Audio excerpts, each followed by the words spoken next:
శుభములు. ప్రభునాన్ని బట్టి సువార్త ప్రకటించే వారి పాదములు సుందరమైనవని పరిశుద్ధ లేఖనందు ప్రత్యక్షంగా చెప్పని మాట.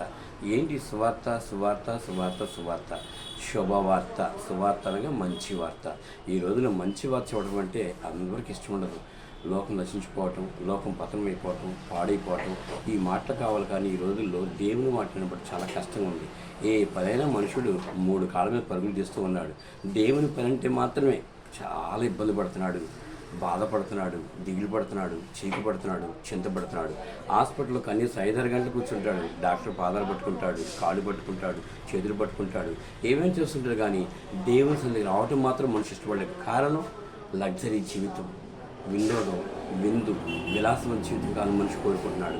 ప్రభు చెబుతున్నాడు, నేను నిన్ను రక్షించేవాడు నేనే, నేను తప్ప నిన్ను రక్షించేవాడు ఎవడు లేడు అని వాక్యం సెలవిస్తుండగా ఈ మధ్యాహ్న కాల సమయంలో ప్రతి సహోదరుని ఎవరు కావచ్చు, కానీ దేవుని మాట విని రక్షణ పొందాలని మా ఆశ, మా తపన. ఎందుకంటే ఈ ప్రయాస అంటే ప్రభు నుండి మీ ప్రయాస వ్యర్థంగానే వాక్యం సెలవిస్తుందిగా. ఒక ఆత్మ రక్షించబడతా పరలోక రాజ్యంలో గొప్ప కార్యం జరుగుతుందనే మాట మనం అంటున్నాగా. ఏదైనప్పుడు కూడా లోకం రక్షిస్తానికి ఏసి లోకం వచ్చాయి. నిజంగా లోక రక్షకుడు అని చెప్పేసి తెలుసుకున్న వారి ధన్యతలు కలిగి ఉంటుంది. ఎప్పుడైతే మనం ఆయన రక్షకుడు అని నమ్మి వచ్చామా, ఆయన నిన్ను రక్షించగలడు. ఎవరు రక్షించగలడు? ఎవరు రక్షించలేడు, కానీ యేసు మాత్రమే నిన్ను రక్షించగలడు. సువార్త